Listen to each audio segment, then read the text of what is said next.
আঘোণৰ পথাৰৰ সোণগুটি চপাইছে কৃষকে আৰু তাৰ মাজতে গাঁৱে গাঁৱে চলিছে নখোৱাৰ পৰ্ব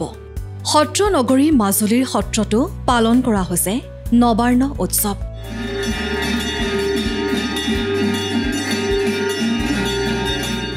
মাজুলীৰ ঐতিহাসিক দক্ষিণপাট সত্ৰত পৰম্পৰা আৰু আধ্যাত্মিকতাৰে পালন হৈছে নবাৰ্ণ উৎসৱ সত্ৰৰ প্ৰতিষ্ঠা কালৰে পৰা আঘোণ মাহৰ কোনো এটা বিশেষ দিনত মহাপ্ৰভু যাদৱৰায়ৰ ওচৰত 9 মাহ প্ৰসাদ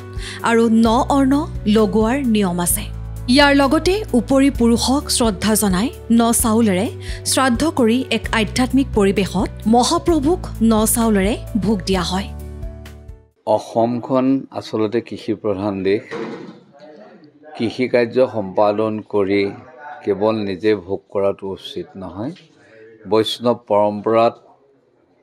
ঈশ্বৰৰ উদ্দেশ্যে পিতৃ পিতামহসকলৰ উদ্দেশ্যে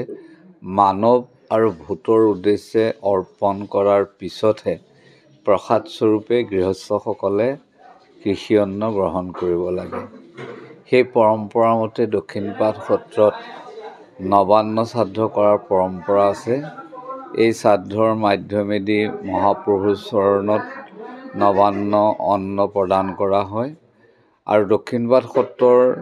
যি 15জন সত্ৰাধিকাৰ আছে বনমালী দেৱৰ পৰা সেই এটাইজন সত্ৰাধিকাৰৰ উদ্দেশ্যে নবান্ন প্ৰদান কৰা হয় এই উৎসৱৰ লগত সংগতি ৰাখি গায়ন বায়ন নতুৱা নৃত্য আদি পৰিবেশন কৰি এক আধ্যাত্মিক নান্দনিক পৰিবেশৰ সৃষ্টি কৰা হয় ঐতিহাসিক দক্ষিণপাট সত্ৰত